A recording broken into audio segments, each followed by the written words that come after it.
Hey, what's up, everybody? It's the Political Brown Kid here, and I'm back again today.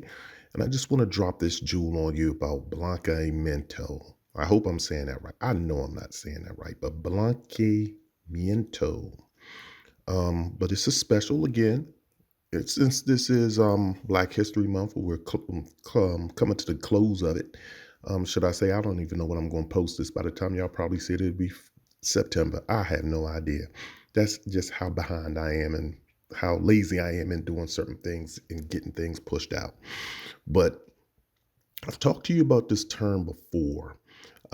If you've ever had a chance, or if you have PBS and you have access to Amazon Prime, it's actually on Amazon Prime, the PBS specials, um, Black and Latin America. I think it's on episode 3 where they talk about Brazil, a racial paradise. About 27 minutes into the show, you're going to get to a part where they talk about Blanqueamiento. And I'm may or may not be saying that correctly. If I'm not, I do apologize, but I'm going to put it up on the screen so that you can see it. And here's a source from Wikipedia. I know Wikipedia should not be considered a valid source for anything, but I do believe that they get this right. You know, if you're doing research, any college person knows that you should be quoting Wikipedia. You should be going to some authorized source. But for the most part, Wikipedia is relatively good to use if you're doing something on the fly. The reason why I want to talk about this is because you can see modern day blanqueamiento going on right here in the United States. And the unfortunate part about it is, again, I think that Black people in America, Black people throughout the diaspora, period, but I can't talk about Black people in the Latin American Caribbean. I can't talk about Black people in Africa. I can't talk about Black people on the European continent because I'm not there. So I'm trying to speak on only what I know for sure. But I can tell you that Black people in the United States, um, we are, I don't want to be negative towards us, but we just fall for every trick in the book. And we go along with things because we're just so desperate for white approval and to be accepted by white people that we'll fall for any stupid thing that white people do. And I'm sorry, white people, I may be generalizing. I know there's some good white people out there that are actually intelligent. And when it comes to race, I'm talking in terms of race. So everybody don't jump the gun. I'm not trying to make it seem like, you know, blacks are racially superior or anything. But in terms of race, I think that white people, and I'm generalizing again, this is just on average, they think they know everything. They think they know how to solve every problem. And if you think about it, they actually created most of the problems on planet Earth. I hate to say it, but they have. In the racial problem, it's kind of like getting a contractor. If you're familiar with government work, government will always hire contractors. Contractors will come in and screw something up, and then the contractor will double charge you to get you out of the problem they create. And that's kind of like the approach that white people take. White people, and I'm generalizing because I'm not trying to say all white people, but on average, you see the white people that are out here trying to lead a fight. Bill Maher is one of them. He's loud and wrong, doesn't know what the hell he's talking about half the time. And there's not only that, but there was this Hillary Rosen that got mad at some black lady for correcting her. And so she went on and called her an angry black woman. And because white people they can't take the fact that they're not the line leader all the time. They want to be the line leader in every situation. And anytime you try to tell them, hold up, stop, let us lead this, they can't do it. And they're doing the same thing here. They're trying to lead black people out of racism. And again, I will say this: racism is not a black problem, it is a white problem. Black people, your problem has never been racism, and I'm gonna prove it in another video. So check out my other episodes. I'm gonna keep it short and sweet. Racism is not a black problem. Your problem is inferiority, whether it's perceived inferiority or actual inferiority. And we'll talk about that. So black people don't get in a bunch until you hear my point of view. I'm not calling you inferior, but in some situations we are. Some situations whites are inferior, some situations Asians, some situations, you have to look at it. There are some situations, at least here in America, I'm speaking in America, that these situations apply. They are applicable. And I'll break that down in another video because we're going to separate and try and keep on topic. As y'all can see, I digress. I try to make 5-minute videos and they turn into an hour and 45. So I'm trying not to lose people. But with this situation, white people are trying to lead black people out of racism through the media. And like I told you, if you watch American Gods, they have every black woman in there banging the hell out of a white man. You don't see black people with black people on television anymore. You don't see it. And I'm proving it to you right here. We're going to walk through this Blanqueamiento. I'm going to play the video by Henry Louis Gates. You're going to see it and hear the words directly from Henry Louis Gates's mouth. And then you're going to see what I'm talking about as far as the media. So let's get to it.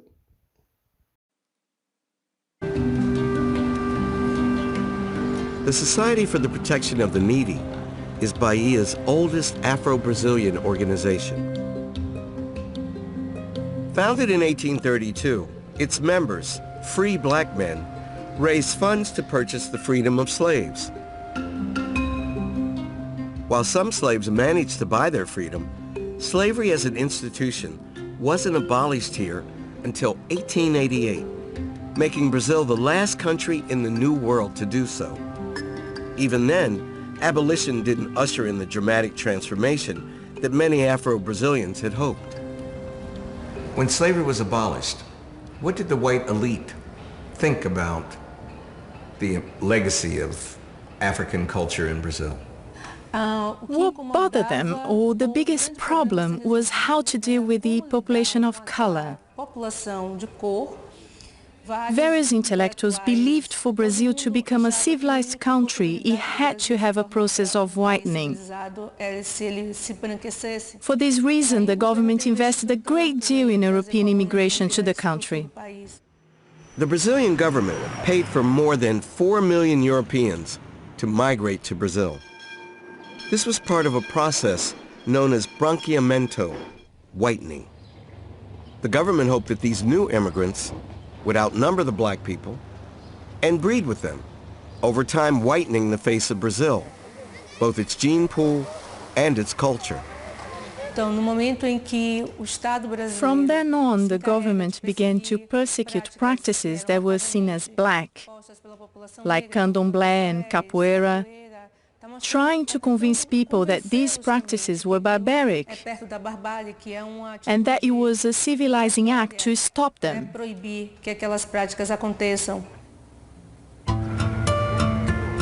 In Bahia, one man staunchly protested against these racist policies. Historian, artist, labor unionist, and black activist Manuel Corino. What was new or bold about what Corino had to say? Quirino emphasized the great role of the African as a civilizer, as a worker. He thought there was no need for immigrants, as Brazil had already been civilized by Africans. So he was a dissonant voice when everyone was saying that those who came as slaves weren't capable of a more sophisticated style of work. So now that you've seen the words come out of Henry Louis Gates's mouth and from the young lady's mouth in Brazil, I'm sorry I'm not quoting her name right here, but let's look at through this media, through the context of the media, how they're portraying us in society. They don't pair black people up with black people. Just look, white people and black people. I'm speaking both to whites and black. And I'm even speaking to you Asian people, and I'm speaking to all people.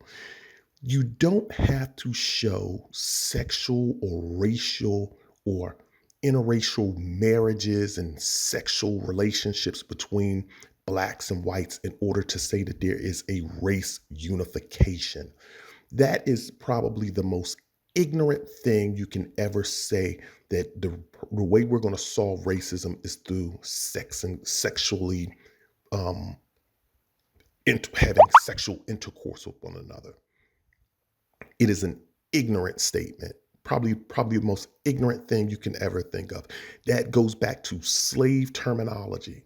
That is an old Thomas Jefferson type of thinking, that we're going to sexualize each other. We're going to sex each other up and just have one big black and white orgy. And then racism is going to go away because we're sexing each other. Just because you have sex with a person of the opposite race does not mean that you're not a racist. Was it Jesse Helms, or who's the guy in South Carolina, North Carolina? Jesse Helms, or one of them guys, most biggest, and I may be wrong, so let me not throw out, but I think it was Jesse Helms, or it was somebody like Jesse Helms, racist senator or congressman or whomever he was. He had a baby by a black woman. He was the most racist person on planet Earth. Thomas Jefferson, racist. He had a baby with a black woman. And he was a racist. No way to call it. There's no other terminology that you can say it. He was a racist. And I know it's hurting some of you guys' feelings that I'm talking about your friends and your buddies, but they're racist. Hell, the dude that lives over here in Northern Virginia that runs that I think he founded that alt-right group. I think he was doing a Zoom and they said that looked like there was a black woman in the back. They stepped in his Zoom, or I shouldn't say Zoom. I don't know what platform. He was on a video chat and a black woman, I think, walked past the camera.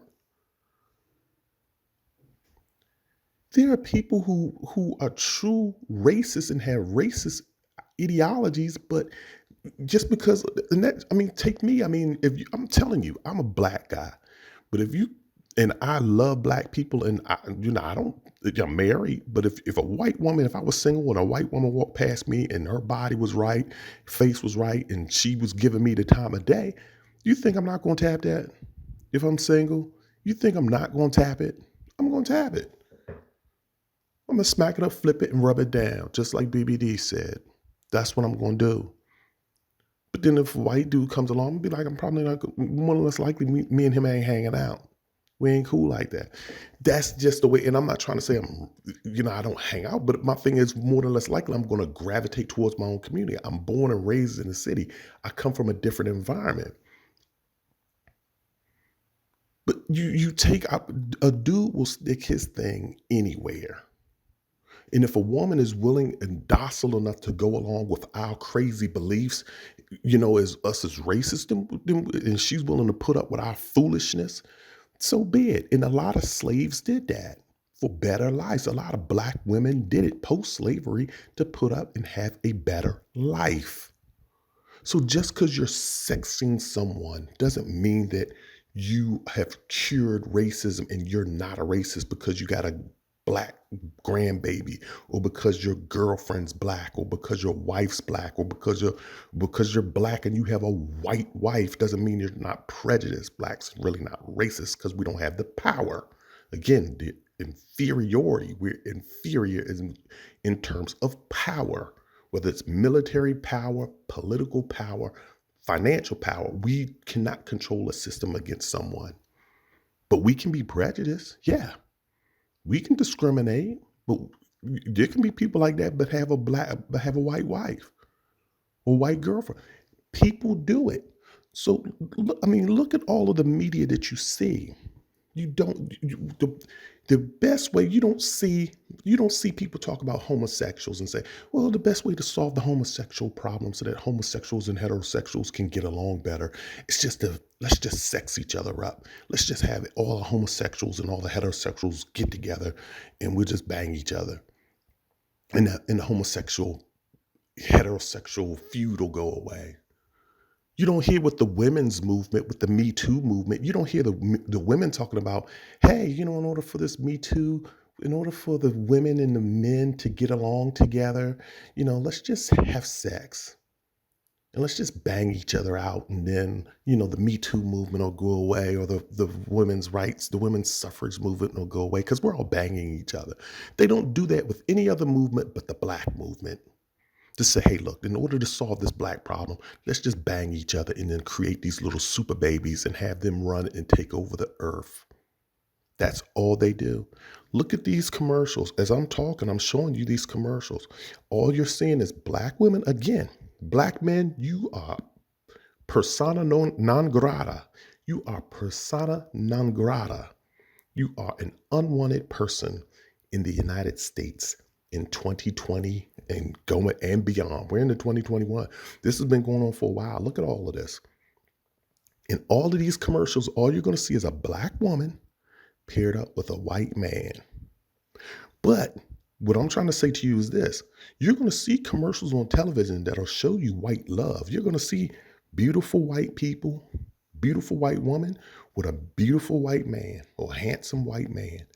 And they're going to show you that. They're going to show you a healthy white relationship. They're going to show you a beautiful white woman with a beautiful white woman to show you a healthy homosexual white relationship. So you can see that. But when they show black people on television, they have to lighten you up. They have to say, well, here's a black woman. They very rarely use a black man. I plugged in a black man here, and he's from this Daily Harvest commercial, and he's with a white woman. But for the most part, 90% of the times, you're going to see a black woman, and she's always sharing the screen in partnership with a white man. And then, or you're going to see a black woman with a very racially ambiguous child. So the viewer automatically assumes, oh, she's with a white man. She's with a white man. That's all you saw. So they're planting the seeds. The media is planting the seeds to show black people that in order for you to have healthy relationships in America, you have to be with a white person. And what they're also teaching is your brown skin is not good enough. You have failed the brown paper bag test. You have failed the comb test. You need to date lighter so that you can fit in America. Because as I told you, and we've already talked about Kiki White, you can see these biracial kids are now rebelling against black people. They're not siding with you. Matter of fact, I just saw an article, I don't even watch Amy Poehler. I know who she is. I know the name. I don't know her face, but I know the name. Just heard that some girl on her staff got fired for using the N-word. And you know what the article said? Comes to find out she's biracial. No, she's black. But now they're reclassifying. They're pulling that old South African trick. South Africans got you classified. And this was from the white imperialism days, from the apartheid days. They classify you as black, white, or colored. And now here in the United States, white people want to reclaim these super babies. So they're like, man, we want Halle Berry to be classified as white. Hey, let's slide her on over here and pair her up in all of these white movies. And now she's not black, she's biracial. She's not black, she's biracial. They deny you your accomplishments. And we're going to talk about that later, but I'm touching on it. They're denying you your accomplishments, they're denying you your success. But as you can see here, look, and the only time you're going to see a black man in a video or in a commercial or on television is if he's asexual, if he's castrated, Game of Thrones, Grey Worm. Grey Worm he was with one of the finest black women on the show. Well, there was only one black woman on the show, but Shorty was fine. He couldn't even hit it. He could not even tap that. He couldn't do it. I guess he did, but he got with her. But why did he have to be castrated? Why did he have to have no pillar and stones, as they would say in Game of Thrones? But you're either asexual, you're either castrated, or like you see here in this commercial, you're either a homosexual. You're either a homosexual. And I'm not saying that there's anything wrong with homosexuality. I'm over it. That's, hey, homosexuality is not my thing, But that doesn't mean I'm putting them down. Just like being a homosexual, heterosexuality is not your thing. And that's fine. But why do we always have to be projected as just being feminine, castrated, or just asexual beings? And you see on all the television shows, you just see black women lusting after white men and white men lusting after black women. That's all you see. Or if you see a black people together like Malcolm and Marie, this new movie that's on Netflix with Zendaya, and they never paired Zendaya up with a black man. So I was totally surprised. She's been paired up with a white woman on that show Euphoria for decades. But when you see us on television and we're in a relationship, there's really no love there. It's just two people going on about their day, and they've just been married for so long that they just really don't even talk. You know, the most you may see them do is hold hands every once in a while. But Zendaya, this movie, all they did was argue. The movie was two people in the whole damn movie for an hour and 50 something minutes. And mind you, I thought it was an average movie. I didn't think it was bad. I didn't think it was great. I gave it 3 out of 5. But the only thing they did was argue the whole time. I mean, they tried. It looked like, in the beginning they were touches of, we love each other, but it was more adversarial and confrontational than love. If you watch, what is that movie, The Umbrella Academy? They put the black girl back in time in the 1960s. Number one, she acts white. She talks with the cadence and vocal tones of whiteness, and I've touched on talking white before, so y'all don't beat me up, but go back and check my post. But she talks with the cadence and vocalization of whiteness. They've paired her. She's lighter skinned. She passes the comb test and the brown paper bag test. They pair her up with her brother.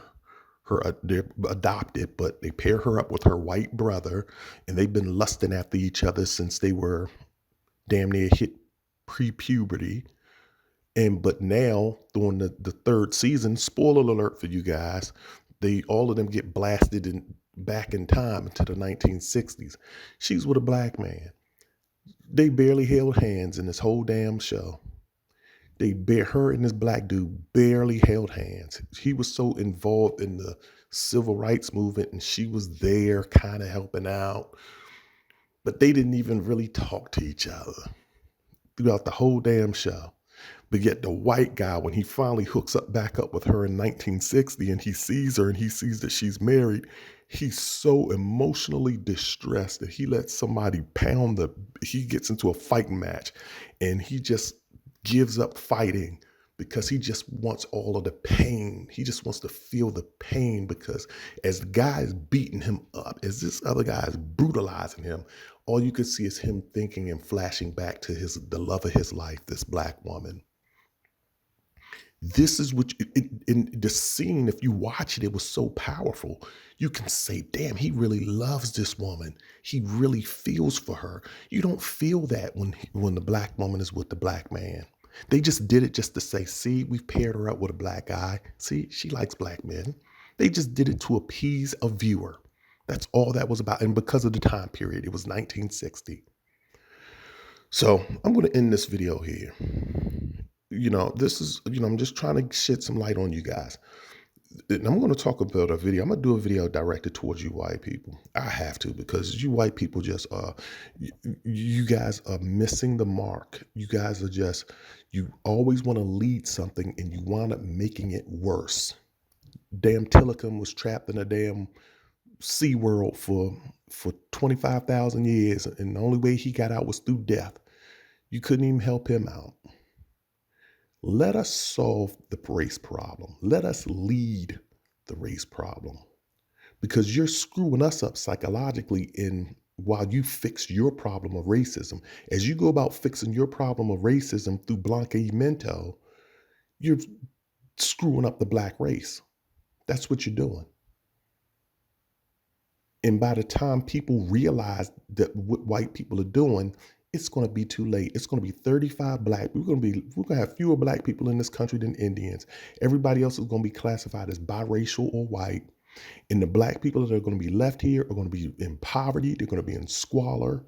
And I'm going to make a video on that, how reclassifying these black kids as biracial is really skewing up the data that's going to put more people in poverty, more black people, because the blacks who, once they start achieving power, they date lighter, they date whiter and lighter, and they leave the other blacks behind. And so the numbers of the statistical data is going to start to get skewed, because they're going to start throwing these biracial kids into a biracial category, and they're already doing that.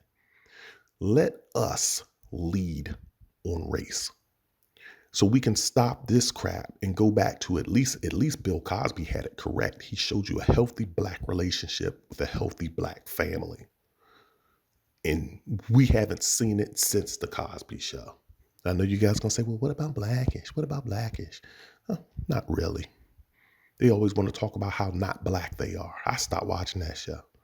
And then again, Tracy Ross, she has to be given this, universal soul child, Woodstock type name, and she always has to be the clean cut one, and then the black Joker is just the hood Joker. Boy, the stereotypes that they throw on us is ridiculous. But let me end this video here, because I'm going over my time. I've only tried to make this video 10 minutes, and I'm already probably up to 20-25 minutes. So this is the political brown kid here, signing out. I hope you learned something today. Take care.